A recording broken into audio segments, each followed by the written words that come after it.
குமரி திருமண்ணில் தியாக மனப்பான்மையுடன் பல்வேறு இடங்களில் யோகா குருகுல மையங்களை உருவாக்கி நூற்றுக்கணக்கான மாணாக்கர்களுக்கு யோகா பயிற்சி அளித்துக் கொண்டிருக்கின்றார் பாலப்பள்ளம் கண்ணன் யோகா குருகுல மையத்தின் நிறுவனரான yoga master advocate K Kannan அவர்கள். இந்த குருகுலங்களில் பயிலும் மாணாக்கர் பல்வேறு சாதனைகளை படைத்துக் கொண்டிருப்பது நாம் தெரிந்ததே. தொழிற்கோடு ஊரை சார்ந்த திரு அனி மற்றும் திருமதி அஜிதா அனி அவர்களின் மகானான செல்வன் பிரதீஷ் அவர்கள் கடந்த 14 வருடங்களாக பாலப்பள்ளம் கண்ணன் யோகா குருகுலத்தில் தவறாது பயிற்சி எடுத்துக் கொண்டு வருகின்றார். அவர் தனது உயர்கல்வி கற்க வேண்டி சென்னையில் உள்ள அப்போலோ செவிலியர் பயிற்சி கல்லூரியில் சேர்ந்துள்ளார்.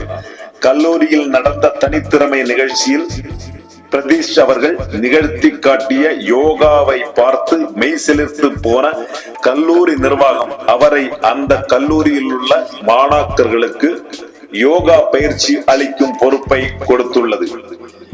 கடந்த 2025 ஜூன் 21 அன்று உலக யோகா தின நிகழ்ச்சியின் போது மாணவர்களுடன் இணைந்து யோக கலையை செய்து காண்பித்து அசத்தினார் பிரதீஷ் அவர்கள். எங்கு சென்றிடனும் தான் பெற்ற கலையை இன்முகத்துடன் மற்றவர்களுக்கும் கற்றுக் கொடுக்கும் சேவை மனப்பான்மை மற்றும் தியாக சிந்தனையை உருவாக்கிய யோகா மாஸ்டர் திரு கண்ணன் அவர்களின் மகத்தான சேவை பணிக்கு சிரம் தாழ்ந்த வணக்கம். கடினம் பாராது தனது மகனை திறமைசாலியாகவும் நல் மனம் படைத்தவராகவும் வளர்த்த பெற்றோர்கள் திரு அனி மற்றும் திருமதி அஜிதா அனி அவர்களையும் வாழ்த்துவோம். மாணவர் பிரதீஷ் அவர்களையும் வாழ்த்துவோம்.